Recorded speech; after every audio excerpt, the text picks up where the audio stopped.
ሄሎ ኤንድ ዌልካም። ባለፉት ቪዲዮዎች እንግዲህ የተለያዩ የፍሬሽማን ኮርሶችን እያነሳን እያየን ነበር። ዛሬ ደግሞ የሞራል ኤንድ ሲቪክስ ኮርስ ቻፕተር 5 ኮንስቲቱሽን ዲሞክራሲ ኤንድ ሂውማን ራይትስ የሚለውን እናያለን። ይህ ዩኒት እንግዲህ ብዙ ሰፊ ሀሳቦችን የያዘ ነው። እናም ሲምፕሊፋይድ እና ቀለል ባለ መልኩ ለማስረዳት ሞክራለሁ ማለት ነው። ቪዲዮውን እስከ መጨረሻው ማየት እንዳትረሱ። ሌትስ ጎ።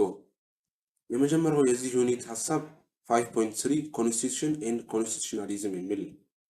ኮንስቲቱሽን የሚለውን ቃል በብዙ መልኩ መጠቀም እንችላለን። ወደ ፖለቲክስ እናመጣው ግን የሀገርን ህገ መንግስት ነው የሚገልጽልን።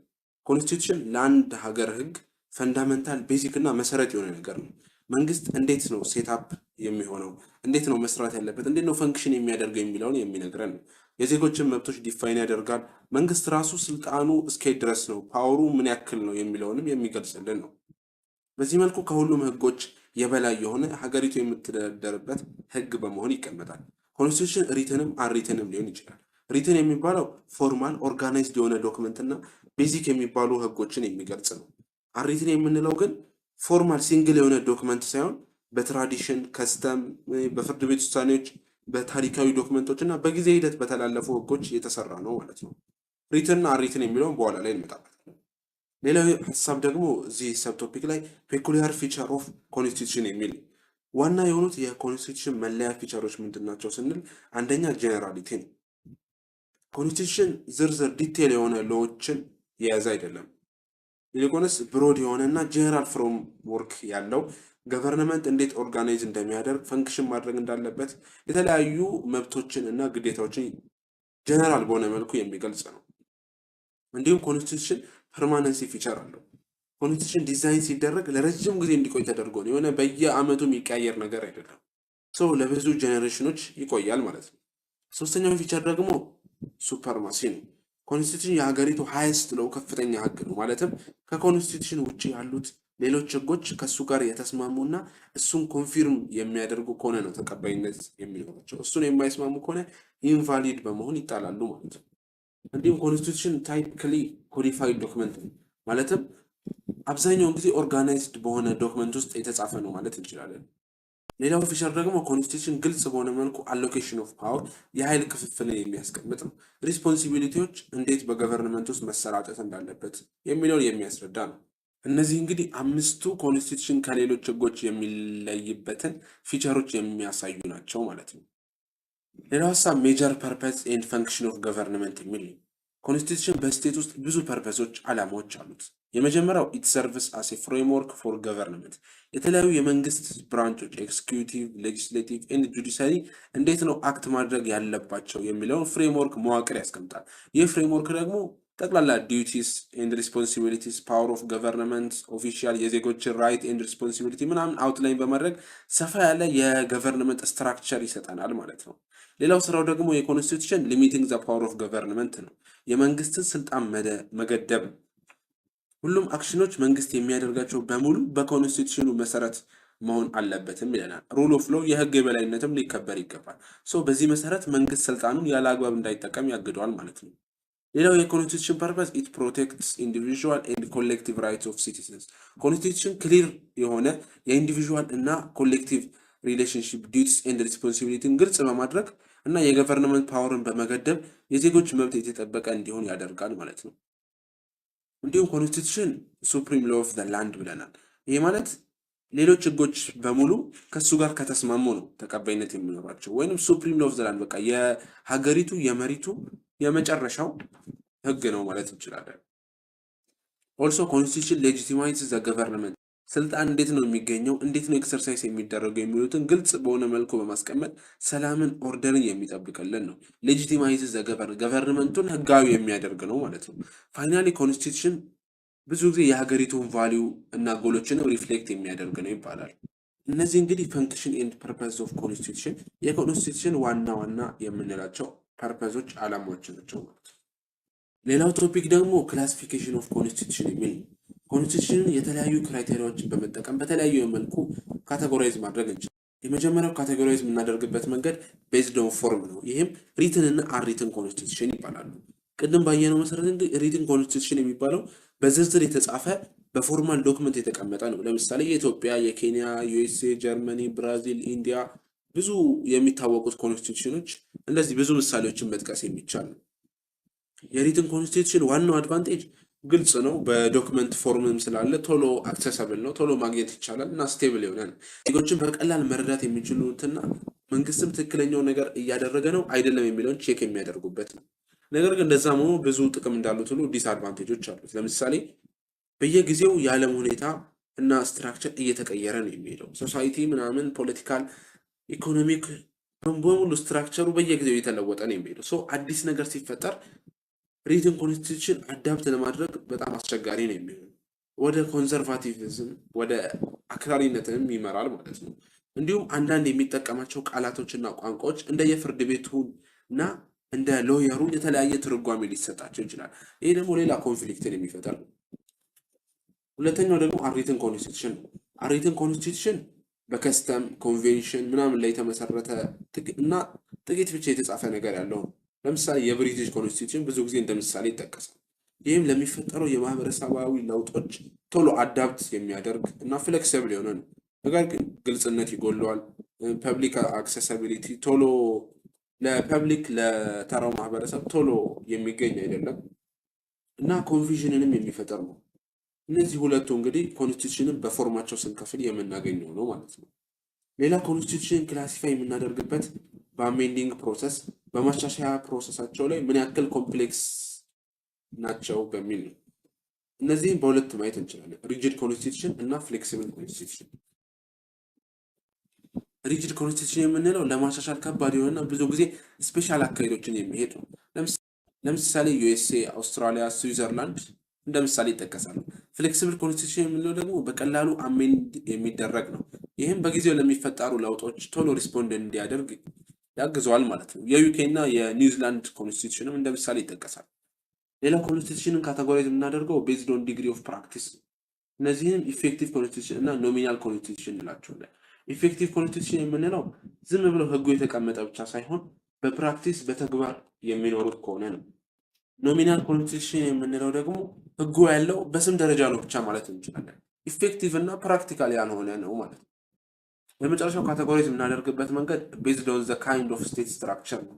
ፌዴራል ኮንስቲቱሽን እና ዩኒተሪ ኮንስቲቱሽን እንላቸዋለን። ፌዴራል ኮንስቲቱሽን የምንለው ፓወር ስልጣንን በሴንትራል መንግስትና በሪጂናል በክልል መንግስታቶች መካከል ሲከፋፈል ነው።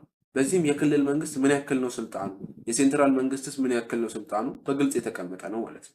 ለዚህ ደግሞ ዩኤስኤ፣ ኢትዮጵያ ብዙ ምሳሌዎች መጥቀስ ይቻላል። ዩኒተሪ ኮንስቲቱሽን የምንለው ፓወር ስልጣን በሴንትራል ገቨርንመንት ውስጥ ብቻ የተከማቸ ሲሆን እነዚህ እንግዲህ ኮንስቲቱሽንን ከተለያየ ፐርስፔክቲቭ ክላሲፋይ የምናደርግበት ወይ ናቸው ማለት ነው። ቀጣዩ ቶፒክ ደግሞ 5.4 ኮንስቲቱሽናሊዝም የሚል ነው። ኮንስቲቱሽናሊዝም ከቃሉ እንደምንረዳው ህገ መንግስታዊነት ማለት ነው። ይህም መንግስት ህገ መንግስቱ ላይ በተቀመጠው ሊሚት ልክ ነው መጓዝ ያለበት ብሎ የሚነግረን ነው። ይህ ሀሳብ እንግዲህ ሁሉም መንግስትም ኢንዲቪዥዋልም ለህገ መንግስቱ ተገዢ እንዲሆን የሚያደርግ ነው። ኮንስቲቱሽናሊዝም ማለት ለህገ መንግስቱ ለኮንስቲቱሽን ተገዢ መሆን ማለት ነው ባጭሩ። ኮንስቲቱሽናሊዝም ሊሚትድ የሆነ ሲቪላይዝድ የሆነ ገቨርንመንት እና አካውንታቢሊቲን ተጠያቂነትን ፕሮሞት የሚያደርግ ነው። ቀጣዩ ሰብቶፒክ ደግሞ 5.5 ዘ ኮንስቲቱሽናሊዝም ኤክስፔሪየንስ ኦፍ ኢትዮጵያ ፕሪ ኤንድ ፖስት 1931 የሚል ነው። ይህንን ሰብቶፒክ እንግዲህ ብዙ ማንዛዛት ሳያስፈልገን 5 ታሪካዊ የሆነ የጊዜ ሰሌዳን በማስቀመጥ መረዳት እንችላለን። ትራዲሽናል ኮንስቲቱሽን ፕሪ 1931፣ 1931 ፈርስት ሪትን ኮንስቲቱሽን፣ ዘ ሪቫይዝድ ኮንስቲቱሽን ኦፍ 1955፣ ዘ 1997 ኮንስቲቱሽን ኦፍ ፒፕልስ ዲሞክራቲክ ሪፐብሊክ ኦፍ ኢትዮጵያ እና 1995 ኮንስቲቱሽን። ሁሉንም አንድ ባንድ ላይ የመጀመሪያው ትራዲሽናል ኮንስቲቱሽን ኦፍ ፕሪ 1931 ኢትዮጵያ እንደ ሀገር እንግዲህ የረዥም ጊዜ ታሪክ ቢኖራትም የተጻፈ ህገ መንግስትን በተመለከተ ግን የተወሰነ ኤክስፔሪየንስ ነበር።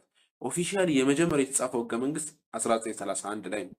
ነገር ግን ይሄ ማለት ኢትዮጵያ ከዚህ በፊት ምንም አይነት ህግ ያልነበራት ሀገር ነች ማለት አይደለም። የሆኑ ዶክመንቶች ነበሩ። ከ13ኛው ክፍለ ዘመን እስከ 20ኛው ክፍለ ዘመን ድረስ የተለያዩ ባህላዊ እና ሃይማኖታዊ ዶክመንቶች የሀገሪቱ ህግ በመሆን አገልግሏል።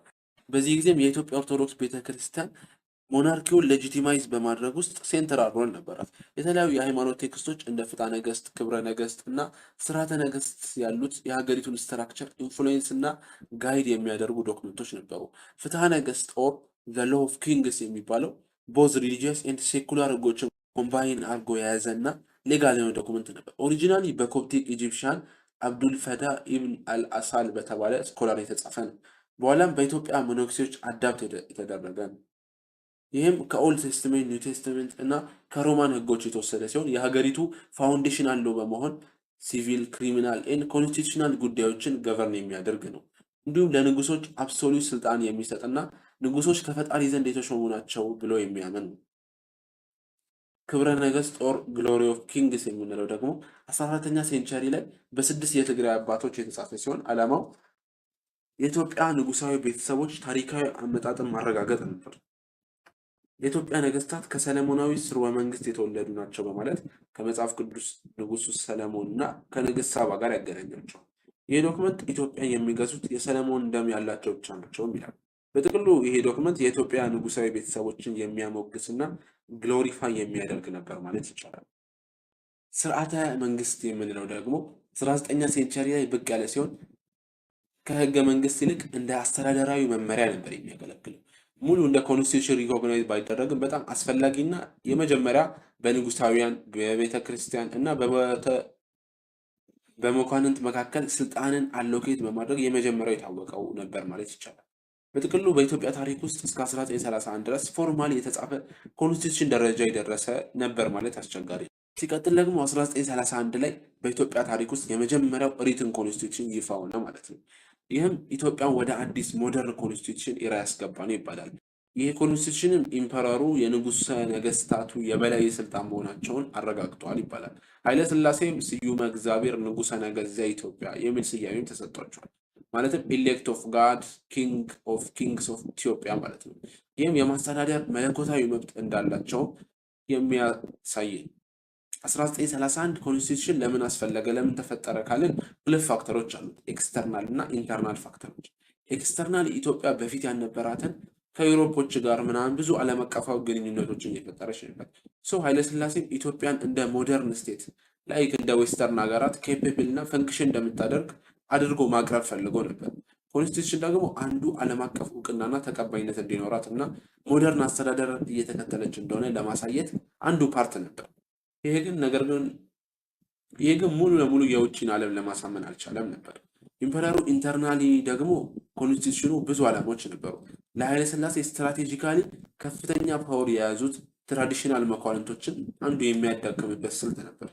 ኢምፐረሩም ስልጣኑን በጣም ሴንትራላይዝ ለማድረግም ፈልገው ነበር ይባላል። በጥቅሉ 1931 ኮንስቲቱሽን በኢትዮጵያ ፖለቲካል ኢቮሉሽን ውስጥ ትልቅ ማይልስቶን ነበር እንላለን። ሲቀጥል ደግሞ ዘ ሪቫይዝድ ኮንስቲቱሽን ኦፍ 1955 ነው። የሁለተኛ ዓለም ጦርነት ተከትሎ የኢትዮጵያ ፖለቲካ ሁኔታ ሲግኒፊካንት በሆነ መልኩ ለውጦች እየታዩበት ነበር።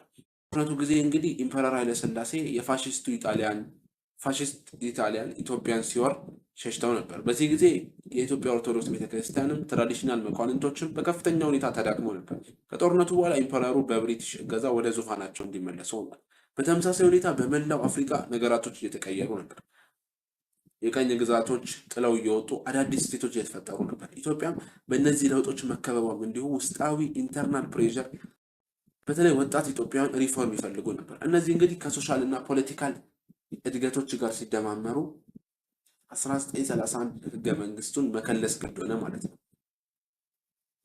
አንዳንድ ሞደርን ሌጋል ፊቸሮች ቢኖሩትም ሪቫይዝ የተደረገው ኮንስቲቱሽን አሁንም ቢሆን ሴንትራላይዜሽን ኦፍ ፓወሩን አስቀጥሏል። እንዲሁም ከበፊቱ በተሻለ ሲቪል ኤንድ ፖለቲካል ራይቶችንም አስተዋውቋል። ሪቫይዝድ የተደረገበትን ምክንያት ስናይ በኢንተርናል እና በኤክስተርናል ፋክተሮች ምክንያት ነው። ኢንተርናሊ ምን ብለናል? የኢትዮጵያ ህዝቦች ሪፎርም እንዲካሄድ በጣም ይፈልጉ ነበር።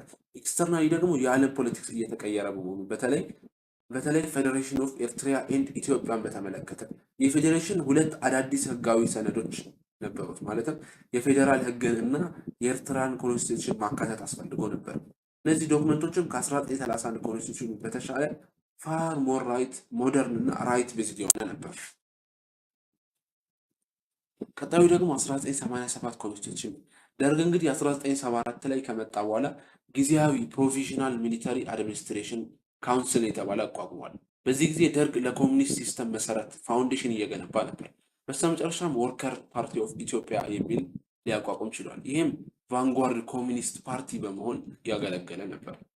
ከ1974 እስከ 1987 ድረስ ደርግ በርካታ አዋጆችን ያውጅ ነበር። እነዚህ ደግሞ ኮንስቲቱሽናሊ ሌጂቲሜሲ የሌላቸው ናቸው፣ ማለትም ህገ መንግስታዊ ያልሆኑ ናቸው። 1974 እስከ 1987 የነበረው ፔሪድ በኢትዮጵያ ታሪክ ውስጥ ኮንስቲቱሽናል ቫኩም በመባል ይታወቃል። ህገ መንግስታዊ ክፍተት የነበረበት ጊዜ ማለት ነው። 1987 ኮንስቲቱሽንም ፒፕልስ ዲሞክራቲክ ሪፐብሊክ ኦፍ ኢትዮጵያ ፎርማሊ መፈጠር ማርክ ያደረገ እና ከንጉሳዊ አገዛዝ ኢትዮጵያ እንደተላቀቀች ሪፕሬዘንት የሚያደርግ የሚገልጽና ፎርማሊ ያወጀ ነው ማለት ነው። ለመጀመሪያ ጊዜም ሃይማኖትና ፖለቲካን ግልጽ በሆነ መልኩ በመለየት ኢትዮጵያን ሴኩላር ስቴት ያደረገ ነው። ፖለቲካል ፓወርና ሉዓላዊነትንም ለሰራተኛው መደብ የሚገባ ነው በማለት የማርክሲስት ኮሚኒስት ስትራቴጂን የተከተለ ነው። የ1987 ህገ መንግስት የዲሞክራሲና ሰብአዊ መብቶች ድንጋጌዎችን ያካተተና የብሔር ብሔረሰቦች እኩልነትን እውቅና የሰጠ ነው ይባላል። ያው ምንም ያክል በወረቀት ደረጃ የሆኑ ለውጦች ቢኖሩትም በተግባር ግን ያን ያክል ከበፊቶቹ ኢምፔሪያሊስት ከነበሩት ያን ያክልም ለውጥ የነበረው ማለት ያስቸግራል። አሁንም ቢሆን ፓወሩ አስተዳደሩ ሴንትራላይዝ የነበረና በዲሞክራሲ ተመረጡ የተባሉትን ጀስት ለሲምቦል ብቻ የተቀመጡ ነበር ይባላል። ቀጣዩ ደግሞ የ1995 ፌዴራል ዲሞክራቲክ ሪፐብሊክ ኦፍ ኢትዮጵያ የኢፌዴሪ ኮንስቲቱሽን ነው። ይህ እንግዲህ በጣም ሲግኒፊካንት የሚባል ለውጥ ያለው ነው። በኢትዮጵያ ታሪክ ውስጥም ሞደርን የሆነና ሂውማን ራይት እና ዲሞክራቲክ መብቶች ላይ ቤዝ ያደረገ ሌጋል ፍሬምወርክ ነው። የ1995ቱ ኮንስቲቱሽን ኢንተርፕሬት የማድረግ ኃላፊነቱን የሰጠው ለሃውስ ኦፍ ፌዴሬሽን ነው። ይህ እንግዲህ በፊት ከነበሩ ስርዓቶች በጣም ትልቅ የሆነ ለውጥ ያለው ነው። በጥቅሉ እንግዲህ የኢትዮጵያን ኮንስቲቱሽን ታሪክና ኤክስፔሪንስ በአጭሩ ስናይ ይህንን ይመስላል ማለት ነው። ቀጣዩ ሰብ ቶፒክ 5.6 ዲሞክራሲ ኤንድ ዲሞክራታይዜሽን የሚለው